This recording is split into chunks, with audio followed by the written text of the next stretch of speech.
Why should we give our child the benefit of the doubt?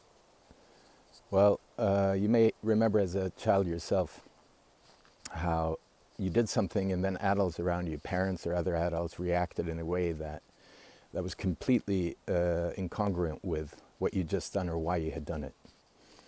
And that kind of misunderstanding can be really disruptive to a relationship with our child. It begins to build a lack of trust. So giving them the benefit of the doubt is really a way of loving them in times when we don't understand them. So we might instead attribute to them the best motive that is consistent with the fact. So what do we know about what just happened? Let's say our child is 10, 11, 12 and takes a bus. And at the bus stop, they forget a bag, something that costs us money or time in crafting it, something that is precious, something that is new. And they come home and they say, "Hey, Mom, hey, Dad, forgot my bag." So what do? Well, we might have all those emotions of what we've purchased or created or crafted for them, and the loss of that, and make assumptions that they are careless, sloppy, inattentive, and reprimand them, chastise them, or in other ways make them feel the pain or the anger that we feel at this thing having been lost. Now, that's going to have obvious impact on our relationship and also on the sense of the adult world and parents not taking the time to understand or just making assumptions. And if that's the case, likely the child will walk away in silence, sullen, quiet, isolate, or hopefully react and stand their ground and tell us off. But it's always good to attribute to them the best motivation consistent with the facts, and find out more. Another reason is that if we assume that they're careless or that they've been careless, we're actually creating the conditions for that behavior to emerge. We're teaching them to see themselves in a certain way. You lost that bag, it was expensive, you're a person who doesn't care about money, or you have no sense of the worth of things, or you're careless, And next time, maybe they will be. Maybe they'll feel, okay, well, that's the baseline. And so it's really good not to jump in too fast with reproach, but to give them the benefit of the doubt, so that they learn not to identify themselves with their behavior, with their conduct. That's not an identity they have. It's something they did, but it's not who they are.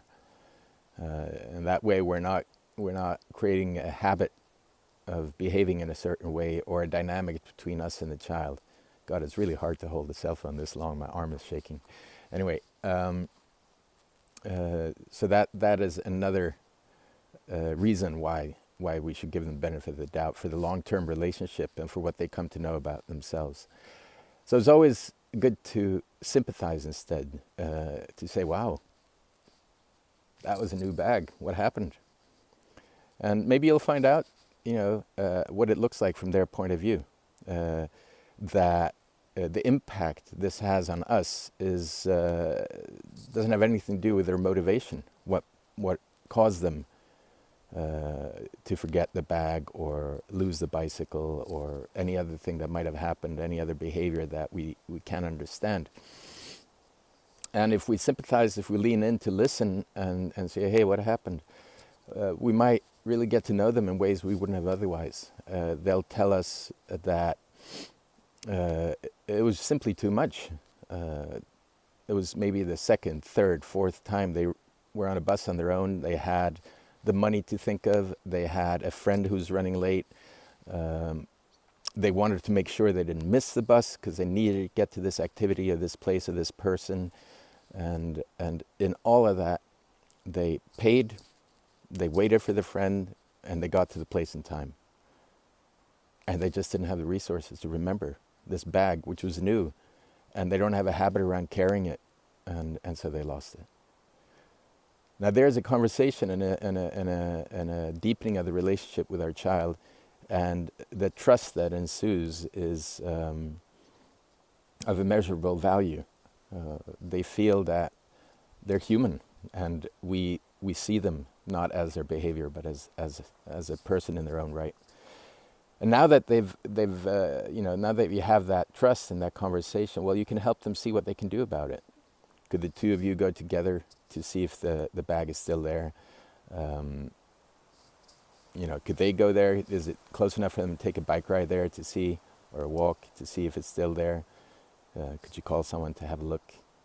There are all kinds of options now for how to handle this now that you understand a bit more about the motivation. Could they get a backpack instead of a bag? A little something to carry on their back that's easier, that sticks with them, that they don't have to carry in their hand. All kinds of things you can do. That comes from giving them the benefit of the doubt. All right, if you like this, please subscribe and press the bell so you'll receive news of other videos. All right, that's all for now. Bye-bye.